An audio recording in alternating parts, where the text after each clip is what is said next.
Yo, what's up guys, welcome back to the channel, and today let me show you how to claim the earned income tax credits on Turbotax in 2025.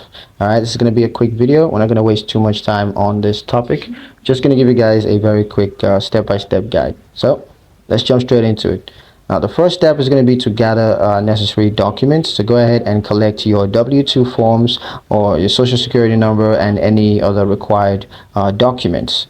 And next, you're going to log into your Turbotax account. So go to Turbotax website and sign into your Turbotax account using your email address and your password.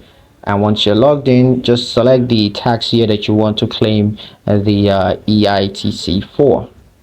Once that's done, you're going to select credits. So go ahead and choose credits and select earned income tax credits as your credit type. Next, you're going to enter your income information. So go ahead and enter your income information, including your W-2 form and any other income.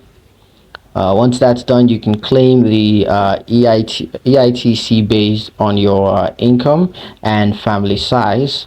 And once you have that claimed, you're going to review and submit the claim, submit that to the IRS, and they're going to take care of the rest from there. So yeah, that's pretty much it on how to claim the child tax credit on your Turbotax in 2025. I hope you guys liked the video. I hope you found the information useful enough. If you did, comment down below, let me know what you thought. Share the video with your friends and subscribe to the channel if you haven't done so already. Now see you guys in the next one.